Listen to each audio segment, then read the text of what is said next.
esa clase que ustedes ya la tienen. El día de hoy vamos a trabajar la historia clínica del adulto mayor. Quisiera saber si me están escuchando correctamente. Por favor, ¿me escuchan bien?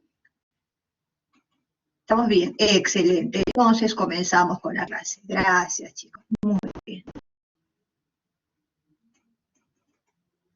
Bueno, el tema del día de hoy tiene que ver con un grupo poblacional que en el transcurso de los años se ha ido incrementando notablemente.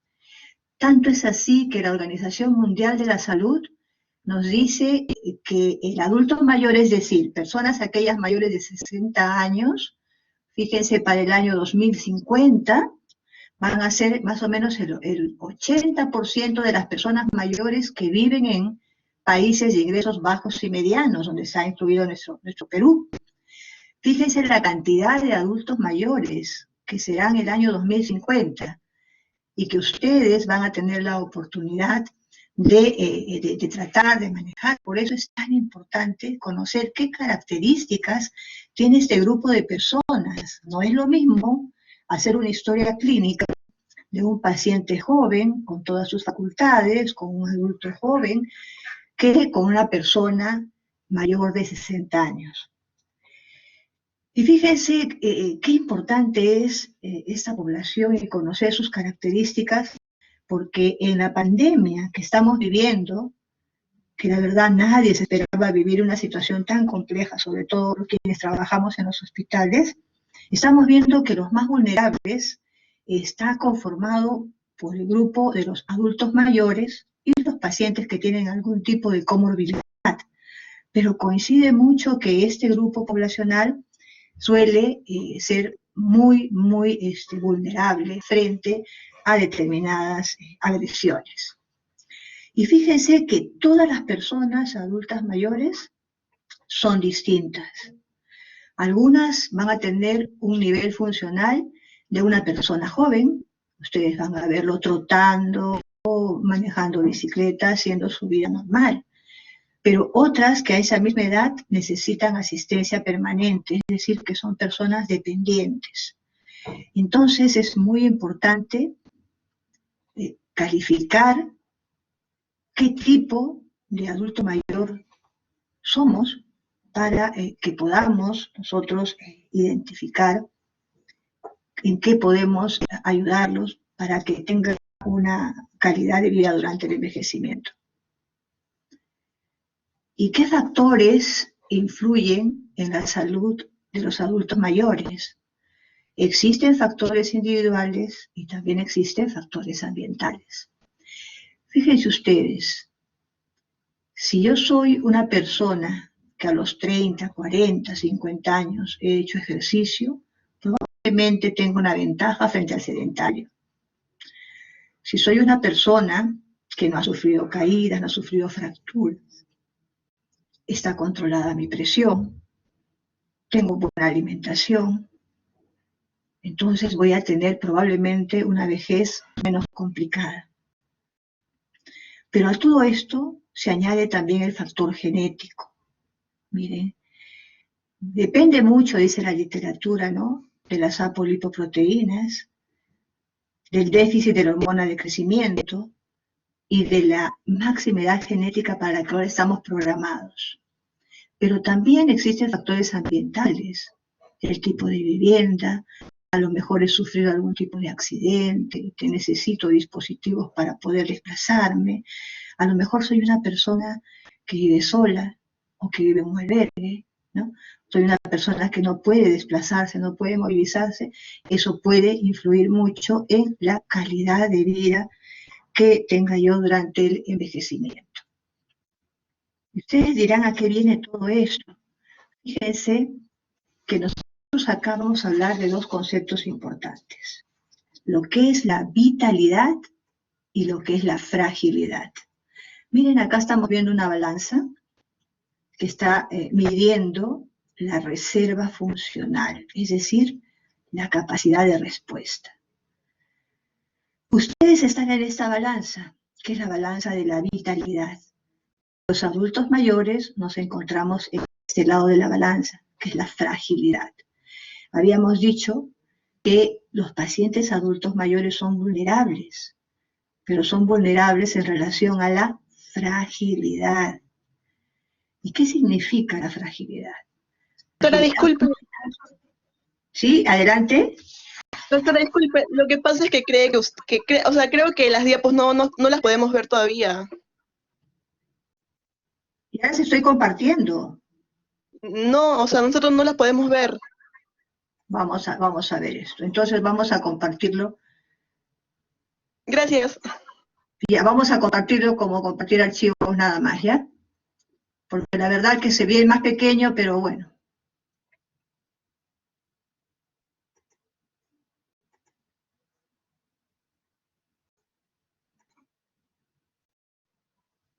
¿Ahora se ve mejor? Ahora se ve, ¿no? Sí, ahora sí se puede ver. Las visualiza. Muy bien. Ha habido acá también otro problema, la verdad que parece que no está bien coordinado. Entonces, habíamos dicho que es importante que sepamos llegar al paciente adulto mayor por ser una población en crecimiento, y habíamos mencionado, miren, que en el año 2050, en países como el nuestro, el 80% de las personas mayores van a vivir en esos países, y obviamente para ustedes va a ser todo un reto tener que obtener datos de información y enfocar los diagnósticos. También habíamos mencionado que no todas las personas envejecen de la misma manera. Habíamos hablado un poco de los estilos de vida, habíamos hablado del tipo de alimentación, habíamos hablado de las comorbilidades, ¿no? En relación a los factores ambientales, la vivienda, con quién vive, si necesita algún dispositivo para desplazarse, ¿no? Y sobre todo si tiene una actividad social activa. Todos estos factores van a influir en la salud de las personas adultas mayores. Por favor, ¿me están escuchando? Porque acabo de ver un mensaje que no se escucha. A ver, ¿me están escuchando? ¿Sí se escucha? Muy bien, por acá me han comentado que no están escuchando. Entonces, el tema está en las computadoras. Por favor, acá estamos con el sonido adecuado. A ver, revisen sus computadoras. Seguimos avanzando. Ya habíamos hablado un poquito del tema de la vitalidad y de la fragilidad. Habíamos dicho que la diferencia, si colocamos en una balanza, la vitalidad la tienen ustedes en el grupo, en el que obviamente hay mucha más respuesta frente, la respuesta defensiva frente a las agresiones, mientras que el adulto mayor se cataloga como frágil. Y esto está determinado tanto por factores genéticos como por factores ambientales que a la larga producen cambios fisiológicos en células, tejidos, órganos y sistemas, que hacen que este paciente sea vulnerable. ¿Y qué significa la vulnerabilidad? La vulnerabilidad significa disminución de la vitalidad, incremento de la fragilidad frente a las demandas que requiere la vida diaria. Eso significa entonces que frente a las agresiones, frente a un estrés, este grupo de pacientes, estos adultos mayores, tienen mayor riesgo de complicación, declive progresivo y pueden ir al fallecimiento. Un ejemplo que siempre ponemos, tenemos dos pacientes, un paciente de 45 a 50 años que ingresa por neumonía adquirida en la comunidad y un paciente de 70 años que ingresa con el mismo diagnóstico. ¿Quién se recupera más rápidamente? El más joven, si no tiene comorbilidad. Al día siguiente, a los 2 días del tratamiento, ya está bastante bien. Mientras que el adulto mayor va a demorar más días, ocupa más cama, está estos días el paciente inmovilizado, de repente hace úlceras por presión, de repente se aspira, entonces se va complicando. Nosotros decimos, un paciente adulto mayor que está en cama y no se mueve 2 a 3 días, aquel que no lo movilizamos por X razones, no porque no lo porque lo necesite, sino porque no hay nadie que lo haga, no hay nadie que lo voltee, nadie que lo siente, nadie que converse con él. Es un paciente que rápidamente se complica. Y esto está en relación al tipo de pacientes, que son frágiles, son pacientes vulnerables. Por eso con ellos es sumamente importante la identificación de aquellos factores que pudieran hacer que se vuelva más frágil este paciente. Muy bien, sigamos entonces. Entonces vamos a nosotros enfocar el envejecimiento como un proceso en el cual aquellos adultos sanos, aquellos señores mayores de 60 años, pasan a ser frágiles, pasan a ser personas con disminución de mecanismos de respuesta y que son muy expuestos a la vulnerabilidad frente a la enfermedad y a la muerte. Tenemos diferentes tipos de adultos mayores. Tenemos el paciente adulto mayor sano, que es aquel paciente que nos da mucho gusto, ¿no?, ver, nos causa satisfacción.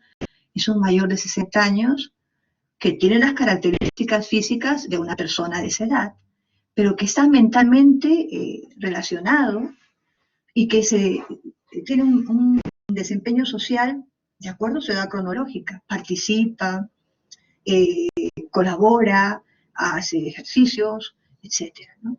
Esta persona es independiente. Fíjese, acá hay una palabra importante, la dependencia. En el caso del adulto mayor sano, es completamente independiente y va a realizar actividades básicas como vestirse, como bañarse, como comer, por su cuenta. Y va a realizar actividades instrumentales, como son tomar una movilidad, llamar por teléfono para sus alimentos, hacerse la higiene de su ropa, etcétera, ¿no? Entonces es una persona que va a vivir diariamente de una manera tranquila, independiente. Eso es el adulto mayor sano.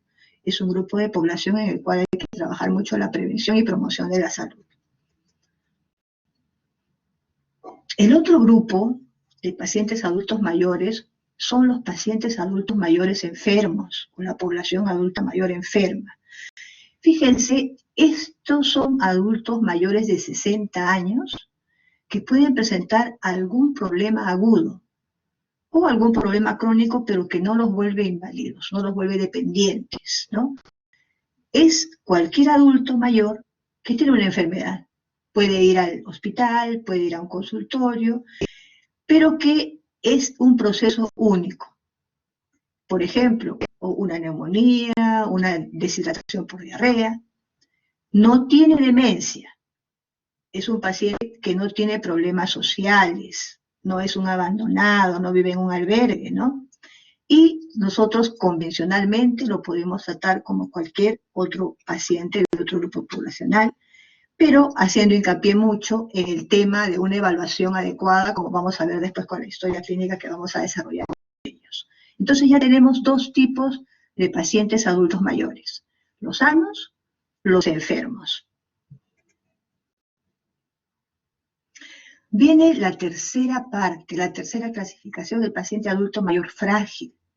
Miren, este paciente adulto mayor frágil ya tiene ciertas características que hacen que este paciente tenga riesgo de ser dependiente o que pueda producirse una situación de discapacidad. Este es el grupo de pacientes que tiene alto riesgo de generar los llamados síndromes geriátricos, que son diferentes incluso a la definición que damos en los pacientes adultos jóvenes. Los síndromes geriátricos tienen una connotación especial para este grupo de población y pueden ser incluso caracterizados por uno o dos signos o síntomas. Eso vamos a discutirlo más adelante. Entonces, para poder catalogar a un adulto mayor como frágil, nos pide que deba tener algún tipo de condición. Por ejemplo, en los criterios médicos puede ser un paciente que tenga un desorden cerebrovascular, que tenga insuficiencia cardíaca, que tenga enfermedad de Parkinson, es decir, enfermedades que pueden condicionar que este paciente tenga incapacidad funcional, o sea, que el paciente requiera de apoyo. O a lo mejor un paciente que tiene una neoplasia avanzada o una demencia, o a lo mejor un paciente que recién ha sido hospitalizado, porque estos tienen riesgo de infecciones intrahospitalarias. Los pacientes que toman muchos medicamentos, que los pobres están con polifarmacia, de repente a ese paciente le dan una medicina para la circulación, otra medicina para el estreñimiento, otra medicina para la depresión, otra medicina para los medicamentos que le pueden causar gastritis, otra para la cefalea, etc. Entonces ustedes van a encontrar que hay un grupo de pacientes adultos mayores que toman pues 6, 8, 10 medicamentos y de repente se los traen a ustedes o los llevan por emergencia porque el paciente tuvo una pérdida de conocimiento. Y cuando ustedes revisan, son efectos adversos de la medicación que se han potenciado. Por eso, al adulto mayor que consume más de 3 medicamentos, nosotros estamos en la obligación de revisar realmente son necesarios esos medicamentos o la interacción negativa es mayor y el riesgo de que este paciente pierda el conocimiento, el riesgo de que sufra una caída, una fractura de cadera o incluso una aspiración son grandes. Hay que tener mucho cuidado. Fíjense, la polifarmacia entonces es una condición para catalogar al paciente de adulto mayor frágil. El otro criterio médico es un paciente que tenga deterioro cognitivo, o sea, que tenga demencia o depresión. La depresión en el adulto mayor tiene la característica que, desde el punto de vista físico lo daña. Hay inapetencia, hay estreñimiento, hay un abandono tremendo y a veces dicen es por la edad o a lo mejor tiene un cáncer y no se evalúa en las, clásicamente en los servicios de hospitalización no se evalúa la depresión del adulto mayor. Ahora nosotros les vamos a enseñar cómo debemos proceder con este grupo de pacientes para evitar su deterioro, sobre todo aquel que va a nuestros servicios de hospitalización. También existen otros criterios que pueden marcar a un paciente como adulto mayor frágil, los criterios asistenciales. Un paciente que tenga más de 80 años ya se convierte en un adulto mayor frágil. O a lo mejor un paciente que esté en un albergue. Ya nosotros tenemos una idea de cómo son los albergues en nuestro país, ¿no? No son verdaderos sitios de recreación o de cuidado. A lo mejor son lugares en los cuales hay abandono, no solamente social, incluso físico, en el cuidado de los pacientes.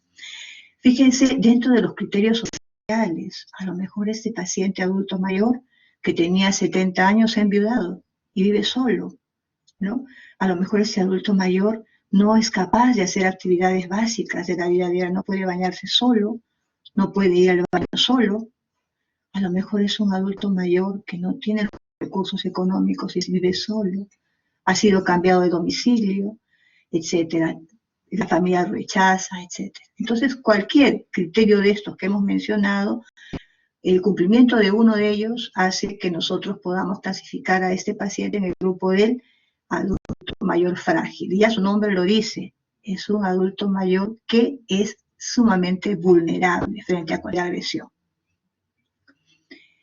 Este grupo de pacientes precisa una atención específica y multidisciplinaria. Ya vamos a conversar a qué se refiere con multidisciplinaria. Y acá empezamos a trabajar la valoración geriátrica integral, que es justamente lo que nos pide la historia clínica en el adulto mayor. Vamos a desarrollarlo eso en los siguientes minutos.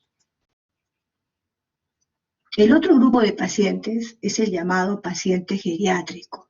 Miren, hemos hablado del adulto mayor sano, el adulto mayor enfermo, el adulto mayor frágil y ahora estamos entrando a la otra clasificación de los pacientes geriátricos. Miren, para que ustedes puedan clasificar a un adulto mayor como paciente geriátrico, debe cumplir 3 o más de los siguientes criterios. Que tenga más de 75 años, que presente pluripatología relevante. ¿Qué significa pluripatología relevante? A lo mejor es cardiópata, es hipertenso, es diabético, ¿no? Pero que además pueda tener una enfermedad con carácter incapacitante, por ejemplo, un desorden cerebrovascular que le causó una hemiplegia, con afasia. Ese paciente ya no se puede relacionar, ya no se puede desplazar, no puede hablar. O que a lo mejor tenga una patología mental, como es la demencia. O que tenga problemas sociales, ¿no? El abandono social, que es muy frecuente en nuestro medio. Si este paciente que ustedes están viendo está reuniendo 3 o más criterios mencionados, ya no es un adulto mayor frágil, se convierte en un adulto mayor de grupo geriátrico. El paciente geriátrico y el paciente frágil son tributarios de una evaluación geriátrica, de una valoración geriátrica integral y de una historia clínica mucho más exigente que una historia clínica en un adulto joven. Y miren, hace no muchos años, hará pues unos 7, 8 años, hay una publicación del Hospital Cayetano Heredia en la cual, miren, estamos hablando de hace ya varios años, 30-35% de los ingresados en el hospital eran pacientes geriátricos. De cada 10 camas, 3 a 4 estaban ocupadas por un paciente que cumplía estas características. ¿Y eso qué nos dice? Nos dice que hay que tener cuidado, que los pacientes no lleguen a este tipo de pacientes o este tipo de evolución, porque generan mucho más ocupación de camas, tienen más complicaciones, y son pacientes que se infectan, son pacientes que se caen, son pacientes que hacen úlceras por presión, es decir, son pacientes a los cuales podemos incluso producirles más daño durante la hospitalización. Entonces, la historia clínica del adulto mayor no solamente tiene el propósito de trabajar el tema biológico, que es el que estamos viendo, ¿no? Tiempo de enfermedad, forma de inicio, curso, cómo está la presión, etcétera, sino que además el formato de la historia clínica del adulto mayor debe contemplar una evaluación psicológica. Pedimos una evaluación, digamos, muy exigente. Pedimos una valoración que se puede trabajar con escalas y que ahora se las vamos a enseñar. Incluso debería haber una evaluación social. Todo esto lo vamos a conseguir cuando hagamos la valoración geriátrica integral. Es una pena decirlo, pero a pesar que hay publicaciones nacionales, a pesar que hay expertos, por ejemplo, el Hospital Cayetano Heredia, no se aplican de manera rutinaria en los servicios de medicina interna. Estamos nosotros tratando de trabajar lo que es la dependencia y la funcionabilidad como parte de los diagnósticos de los pacientes que ingresan a medicina interna, pero todavía cuesta, todavía no rompemos ese paradigma de que la salud tiene que ver solo con el tema biológico. En el adulto mayor, estos temas biológicos, psicológicos y sociales van de la mano. Si no, podemos nosotros, digamos, ir en desmedro de la calidad de vida de este grupo poblacional. Entonces, ¿qué es la valoración geriátrica integral? Simplemente vamos a consolidar lo que hemos hablado ya en las diapositivas anteriores. Es un proceso diagnóstico multidimensional, porque estamos hablando de problemas físicos, psicológicos, sociales, interdisciplinario, porque no solamente participa el médico, van a participar diferentes especialidades médicas, enfermería, a lo mejor los tecnólogos de rehabilitación, a lo mejor el odontólogo, a lo mejor el otorrino, a lo mejor el optómetra, etc. Es un equipo que tiene que trabajar en función del diagnóstico de cada uno de los pacientes adultos mayores. ¿Y para qué se hace? Miren, para identificar, describir y cuantificar aquellos problemas no solo físicos, sino también funcionales, que son los que marcan la dependencia o la independencia de cada paciente, los factores psicológicos, los factores sociales. ¿Para qué? Para que se pueda establecer un plan de cuidados y de esa manera, pues, protegerlo, de alguna forma, para que no vaya a un envejecimiento más bien de incapacidad, un envejecimiento disfuncional. ¿no? Es justamente para ayudar a que estos pacientes tengan calidad de vida. Y mire, ¿cuáles son los componentes? Ahora sí vamos a ir desarrollando lo que debe constar en la historia clínica. Ya sabemos que la valoración clínica es lo que estamos aprendiendo ahora con la historia clínica, que nos habla de todos los aspectos que ustedes ya han desarrollado en las primeras clases, ¿no? Son datos fundamentalmente biomédicos. Pero también tenemos que hacer una valoración funcional. Y esa valoración no nos va a llevar más de 2 minutos. Vamos a valorar si este paciente puede desarrollar actividades básicas de la vida diaria. También podríamos desarrollar actividades instrumentales de la vida diaria, pero para fines de esta clase vamos a trabajar fundamentalmente las primeras.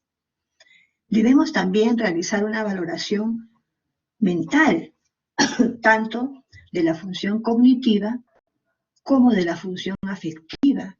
Y eso nos va a permitir, por lo menos, hacer un screening o un tamizaje de demencia y de depresión, que son muy importantes para la valoración del adulto mayor.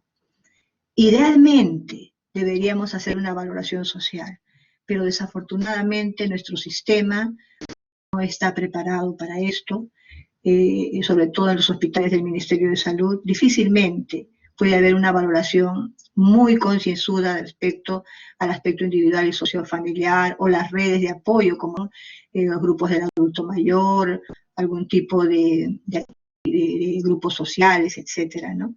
Recursos económicos, vivienda, acceso a servicios. Difícilmente se mide esto en los establecimientos del Ministerio de Salud.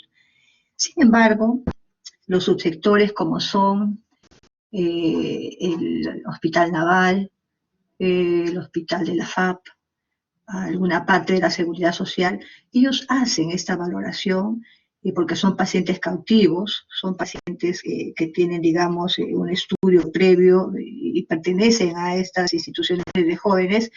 Entonces, por ahí ellos pueden hacer un seguimiento más o menos adecuado. Pero recuerden que la mayoría de los pacientes van fundamentalmente a establecimientos del Ministerio de Salud, y este aspecto todavía no lo hemos desarrollado mucho en estas áreas. Entonces vamos a ver. ¿Cómo hacemos la valoración clínica en el adulto mayor? Recuerden que la valoración tradicional empieza con la anamnesis, el examen físico, y de ahí salen las pruebas complementarias. Esa parte no la vamos a tocar, ya estamos desarrollándola en la práctica, pero lo que sí vamos a destacar es que en este grupo de adultos mayores tenemos que establecer algunas pautas.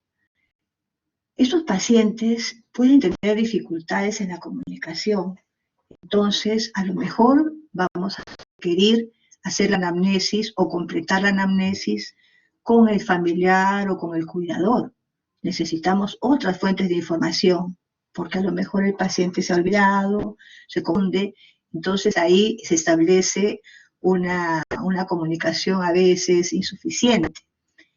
Y nos ha pasado que de repente los internos presentan la historia clínica, pero el paciente dice, pero yo también tenía tal cosa, pero yo recuerdo que se me hinchaba la mano, yo recuerdo que no podía orinar. Entonces va cambiando el relato frecuentemente y eso puede generar algunas dificultades para establecer diagnósticos correctos, ¿no? Miren, si el paciente adulto mayor no les dice todo lo que tiene, no significa que no lo tenga. ¿A qué vamos? Por ejemplo, muchos adultos mayores tienen incontinencia urinaria, ¿no? Por X razones, que puede ser en el varón de causa prostática, en la mujer por prolapso, pero ellos a lo mejor no se lo dicen. Ustedes están en la obligación de preguntar, de indagar, para que no se les vaya a escapar algún diagnóstico importante, ¿no? Y tal vez algo mucho más importante, miren, es evaluar si cada síntoma tiene alguna repercusión funcional. Si dice me mareo, me duele la cabeza, ¿y se ha caído usted? A lo mejor se ha caído y por eso se está cayendo frecuentemente. Me duele la cabeza. Y señor, ¿y usted ve bien? No, no veo bien, esa es la razón por la cual el paciente duele la cabeza y se ha caído. Pero si no pensamos nosotros en esa repercusión, probablemente se nos pase por alto otro tipo de patología que puede llevar al paciente a serias complicaciones.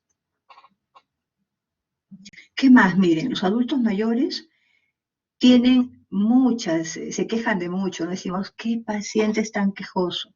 Pero oye, son viejos, son pacientes que ya tienen deterioro o enfermedades crónico-degenerativas, ¿no? De repente hay varias patologías que están larvándose por ahí, a lo mejor la osteoartrosis, ¿no? A lo mejor el problema prostático, a lo mejor el problema el problema visual por cataratas, etcétera, ¿no? Siempre preguntemos por incontinencia urinaria, incontinencia fecal, son síntomas, signos importantes, ¿no? Siempre incidir en qué medicamentos se está tomando. Ya les hemos dicho, la polifarmacia es un factor de riesgo. De repente se puede caer, se puede quedar dormido, se aspira, se producen neumonías aspirativas de repetición. ¿Por qué? Porque al pobre paciente le dan tanto medicamento que para durmiendo todo el día, ¿no? Hay que ver si tiene hábitos tóxicos como el tabaco, el licor o a lo mejor las drogas, ¿no? Hay que siempre incidir con ellos de manera muy respetuosa, de manera muy discreta, para que este paciente no se sienta acosado. 4 o 5 alumnos le preguntan lo mismo. Eso hay que hacerlo de una manera, como les digo, privada, con mucho tacto, para que el paciente pueda colaborar. Y a veces nos olvidamos de hacer la valoración nutricional.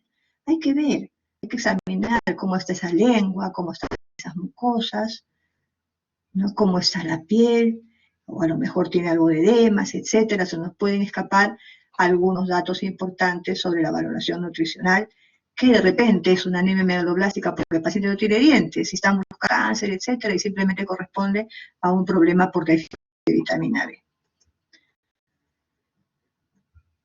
Es un paciente, adulto mayor, es un paciente que va a ritmo más lento, ¿no? Les va contando, de repente retrocede, de repente nuevamente regresa al motivo de la consulta, tiene un ritmo lento, puede olvidarse de las cosas, ¿no? Tiene muchas alteraciones, por ejemplo, disminución de la capacidad visual, disminución de la capacidad auditiva, ¿no? De repente el paciente se queda calladito y se ha olvidado de las cosas. Hay que valorar todo este tipo de alteración que puede encontrar en los pacientes. Tienen que ser muy acuiciosos. Acuérdense que ustedes, los jóvenes, son los que van a ver una población adulta mayor mucho más grande que nosotros. Y hay que saber llegar a ellos, saber obtener la información, saber obtener los datos para hacer una buena historia clínica, ¿no?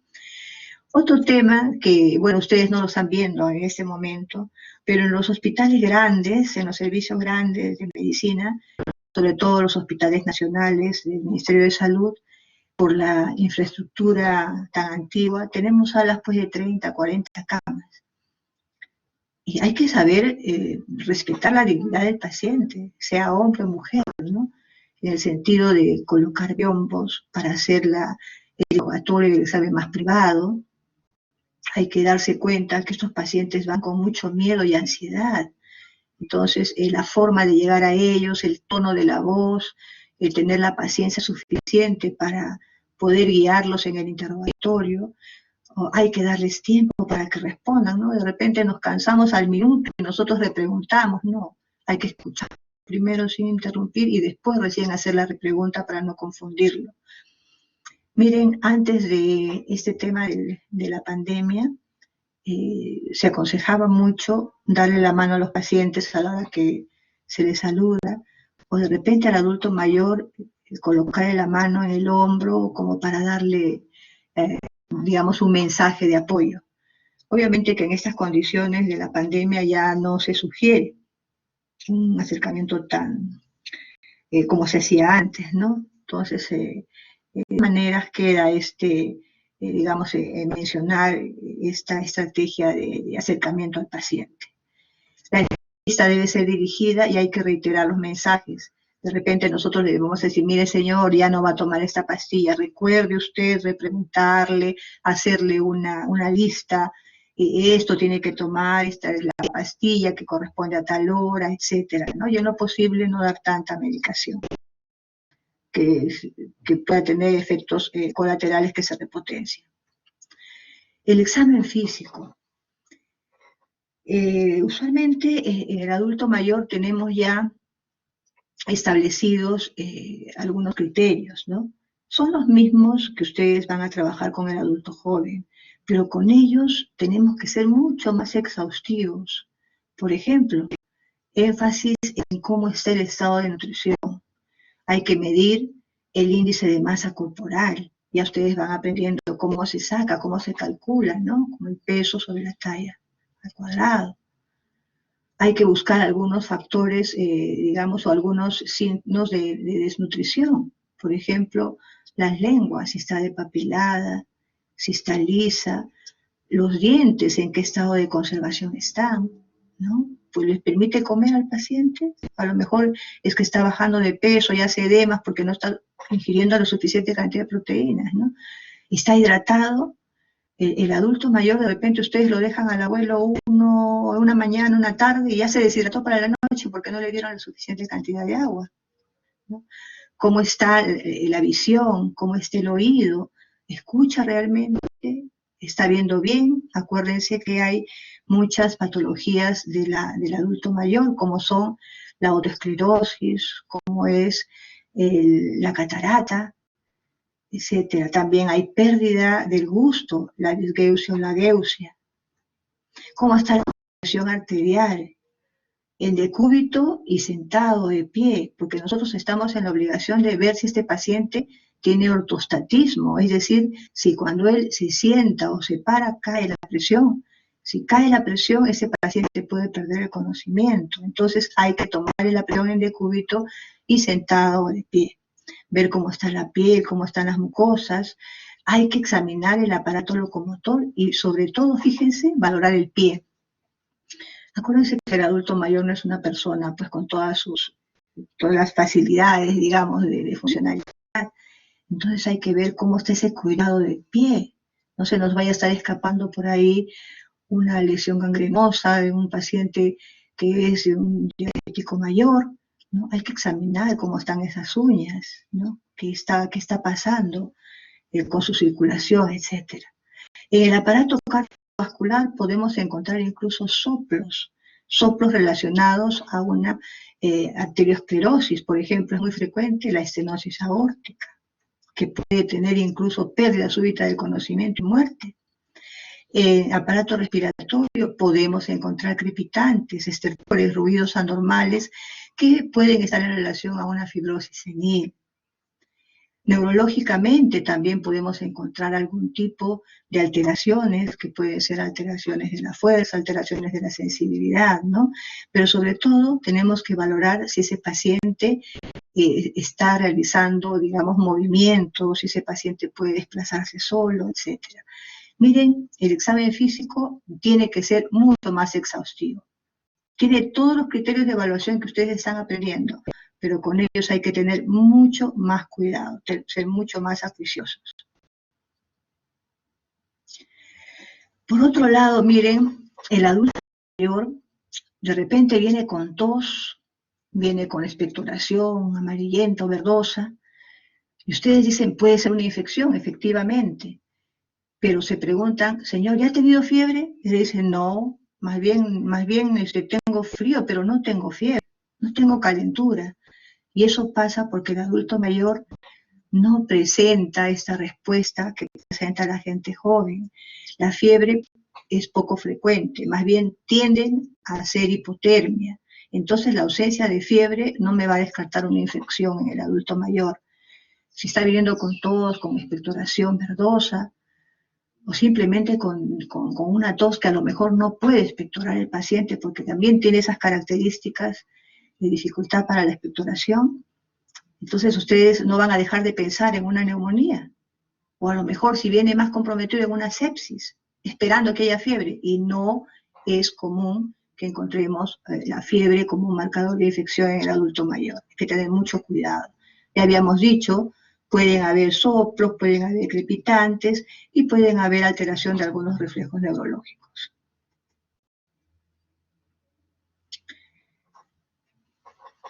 Pasando al otro aspecto de la valoración geriátrica.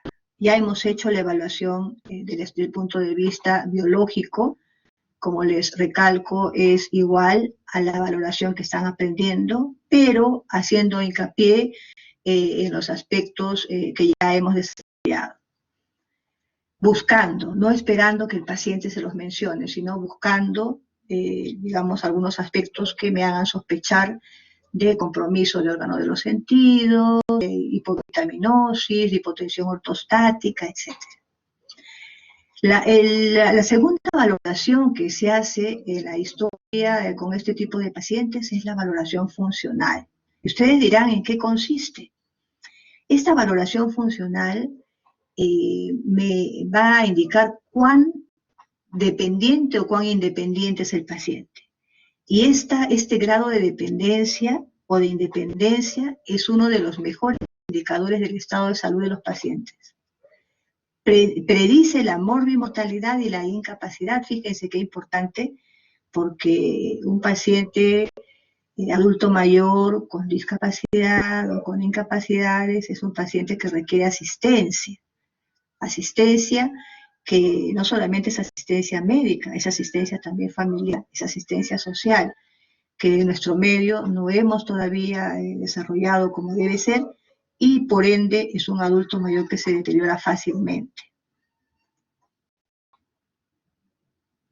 Miren, vamos a desarrollar brevemente cómo podemos nosotros hacer el análisis o el examen de la valoración funcional. Vamos a hablar brevemente de lo que es las actividades básicas de la vida diaria. Actividades básicas de la vida diaria son las últimas en perderse y las primeras en recuperarse. ¿Cuáles son estas? Que se lave solo, que se vista, que use los servicios higiénicos, que se movilice, que tenga continencia tanto urinaria como fecal y que se alimente solo. Miren qué actividades tan importantes que cuando se pierde una de ellas, el paciente es catalogado como un paciente dependiente. Para esto se utilizan escalas. Vamos a mostrarles el índice de CATS, que es sumamente sencillo, sumamente fácil de aplicar, que no necesita, digamos, algo especial. Por ejemplo, nosotros lo que hacemos es, vamos a colocar en esta columna estos seis actividades básicas: lavarse, vestirse, usar los servicios higiénicos, movilizarse, continencia fecal y urinaria y alimentación. Si ese paciente es capaz de hacer todo por sí mismo, fíjense, tiene seis positivos de independiente, es un paciente independiente. Es un paciente que no tiene problemas de funcionalidad y decimos paciente independiente. Fíjense qué fácil es hacer el diagnóstico funcional. Vamos con otro ejemplo. De repente el paciente no puede lavarse, no puede vestirse, no puede ir solo a los servicios higiénicos, no se puede movilizar, es incontinente urinario o fecal y no se puede alimentar solo. Es un dependiente total. Entonces es tan fácil identificar si es independiente o si es dependiente total. Pero hay matices. Hay matices en los cuales el paciente puede tener un grado de dependencia que puede ser 1, 2, 3, 4, 5. Si es dependiente, para 5 de 6 es un dependiente parcial. Y ya ese paciente, obviamente, que requiere apoyo no tan intenso, no tan severo como el dependiente total, pero también requiere de ayuda. Entonces, si se dan cuenta, hacer el diagnóstico dentro de la historia clínica de funcionabilidad de la mayor es fácil. Es fácil, entonces hay que empezar a trabajar dentro de nuestros diagnósticos también la valoración funcional para que ustedes puedan decir a la enfermera: mire, este paciente es un dependiente total. Usted necesita designar un personal técnico para que lo lave, para que le haga la limpieza, para que lo movilice, para que el paciente no haga úlceras por presión, para que lo siente, para que lo alimente y no se aspire, etcétera. Igual a la familia. Pero si ustedes no ven nada de esto, ¿cómo van a indicarle un plan de trabajo?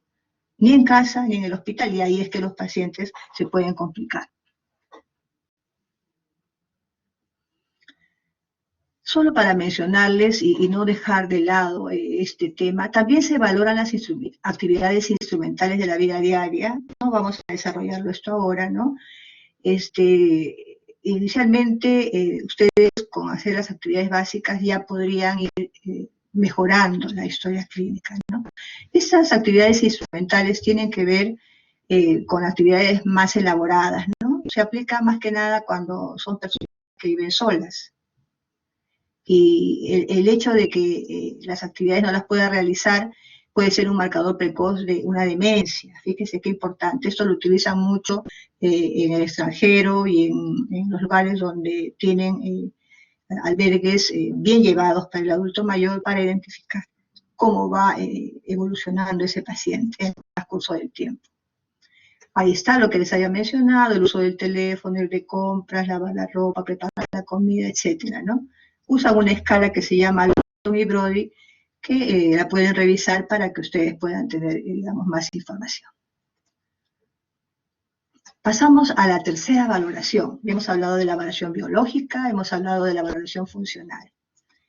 Y si ustedes ven, la valoración funcional son 6 líneas y el diagnóstico es una sola línea. Y me da mucha información. Entonces hay que tratar de completar nuestra historia, nuestra evaluación biológica con la valoración funcional. Y respecto a la valoración mental nos va a permitir hablar un poquito de si el paciente tiene algún indicio de deterioro cognitivo y también de alteración de tipo psicológica. En cuanto al deterioro cognitivo, nosotros podemos aplicar una escala muy sencilla que la van a conocer, la van a desarrollar también en el capítulo de neurología. Miren, vamos a usar una escala de valoración muy bonita que no necesariamente nos hace el diagnóstico de la demencia, ¿no? Pero sí me puede indicar qué paciente va a requerir una evaluación por psicología, por neurología o psiquiatría para definir si este paciente tiene o no algún signo de demencia.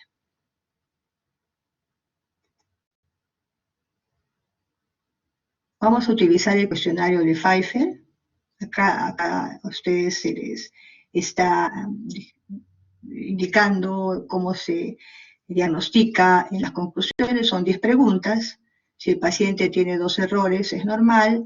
Si tiene hasta 4 errores, un deterioro cognitivo leve. Si tiene de 5 a 7 errores, un deterioro cognitivo moderado. Y si tiene de 8 a 10 errores, deterioro importante, ¿no? Vamos a ver. Ustedes dirán, ¿cómo se hace eso? Acá está. Sumamente sencillo. Ese es el cuestionario abreviado de Pfeiffer, que también deberíamos colocar en la historia, y como le digo, sí lo hacen en la parte de la evaluación neurológica. Simplemente preguntar estas cosas simples. ¿Qué fecha es hoy? Día, mes y año. ¿Qué día de la semana?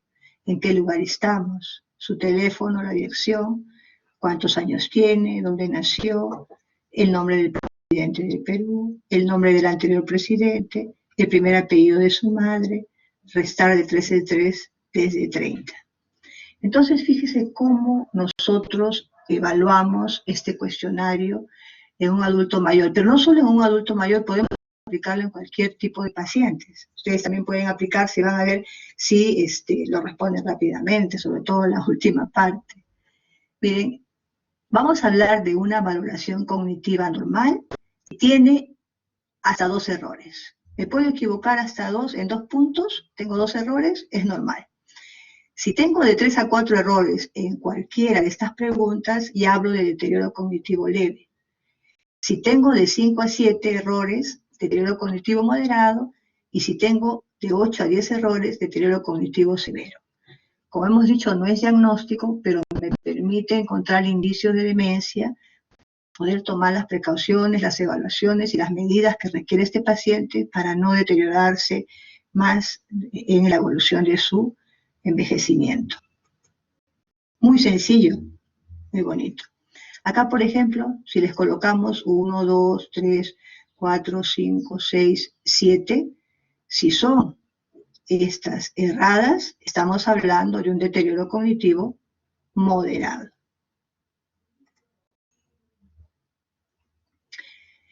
Y la valoración afectiva. El adulto mayor con mucha frecuencia hace problemas de depresión.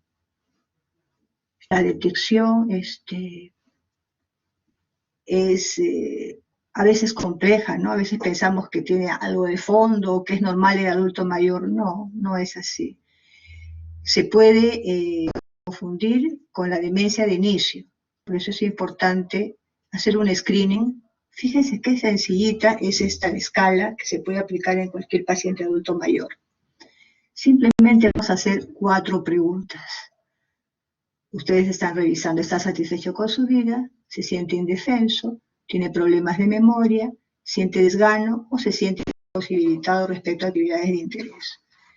Miren, ya las respuestas están marcadas. Solamente vamos a marcar aquella que coincide. De repente el paciente me dice, no, estoy satisfecho con mi vida y tengo problemas de memoria.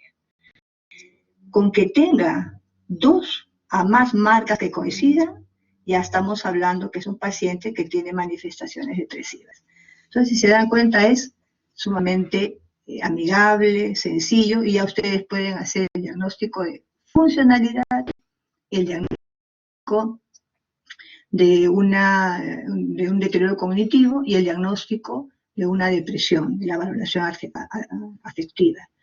Es sencillo, es fácil y debemos aplicarla, pero no sé por qué nos estamos demorando tanto en hacerla con los adultos mayores. Y bueno, la valoración social no la hacemos adecuadamente, y algunos hospitales que ya mencioné que lo están haciendo tienen que ver fundamentalmente con el hecho del aislamiento social, con la situación socioeconómica, el tipo de vivienda y si tienen familiares que los acepten, ¿no? Acá estamos viendo todos esos aspectos. También tiene su valoración con una escala sociofamiliar que por el momento no vamos a entrar en detalle, simplemente para que ustedes tengan conocimiento. Y ustedes dirán, ¿y para qué sirve todo esto? ¿Para qué le hago una historia clínica tan completa? Porque ustedes, con esta valoración geriátrica integral, van a detectar aquellos ancianos que pueden tener fragilidad y que va a darles a ustedes toda la lista de problemas que tenga para yo elaborar un plan de cuidados. Y haciendo un plan de cuidados puedo hacer el seguimiento. Y en el seguimiento nuevamente voy a elaborar mi lista de problemas y voy a ver qué tipo de cuidados voy a requerir. A lo mejor en la primera etapa voy a tener que evaluarlo por el otorrino, por el psiquiatra, por el oftalmólogo, por el traumatólogo. Y hago mi plan de cuidados, le hago seguimiento y ya de repente los 15 problemas que salieron se redujeron a 3. Tiene que operarse de la catarata o tiene que colocarse los audífonos y sigo evaluando a la paciente periódicamente para que mi paciente pueda tener un envejecimiento satisfactorio que le pueda dar calidad de vida. Muy bien, entonces hemos pasado un poco de la hora. Pero les voy a pedir 5 minutos más para poder hacer el consolidado ya de la clase. Acá les estoy presentando los llamados clásicamente síndromes geriátricos, que no necesariamente obedecen a la descripción del síndrome, de la definición del síndrome que están aprendiendo, pero así los califican los geriatras, ¿no? De repente, deterioro cognitivo y demencia, para ellos es un síndrome, trastorno del ánimo, depresión, inmovilidad, encamamiento, inestabilidad, caídas, incontinencia, estreñimiento, etc., ¿no? Ellos tienen una clasificación de los síndromes un poco distinta a la que vemos en los pacientes adultos jóvenes. Muy bien, antes de terminar, quiero leerles un caso clínico breve para que ustedes levanten la manito y me digan si corresponde, es verdadero o es falso? Vamos a ver. Tenemos un paciente de 76 años que presenta en los últimos días alza térmica y tos. Como antecedente tiene demencia, insuficiencia cardíaca e insuficiencia vascular periférica. En la valoración geriátrica integral, el índice de CATS mostró 3 ítems positivos de dependencia. Vamos a ver si es verdadero o falso. ¿Es un paciente adulto mayor frágil o de alto riesgo con dependencia total? ¿Es verdadero o es falso? A ver.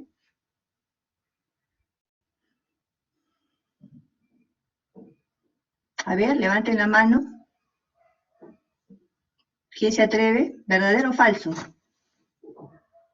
No es la pregunta del examen, es simplemente un ejercicio para ver cuánto han entendido de la clase. A ver. Jorge Eduardo. A ver, ¿qué opina Jorge Eduardo? Muy bien, Jonathan, tendencia parcial. Jorge Pasapera nos dice que es falso. Claro, es falso. ¿Por qué es falso, Jorge? Solamente menciona en tu comentario. ¿Por qué es falso? Falso porque es una dependencia parcial, solo tiene 3 ítems. Muy bien. Siguiente pregunta. La vitalidad prima sobre la fragilidad en este paciente. ¿Cuál es la respuesta? La vitalidad prima sobre la fragilidad en este paciente. ¿Es verdadero o falso? A ver. La vitalidad prima sobre la fragilidad. Falso. Perfecto. Muy bien. Muy bien, Lisette, Diana, María Estela, etcétera. Muy bien, entonces es falso. El riesgo de complicaciones es bajo. ¿Verdadero o falso?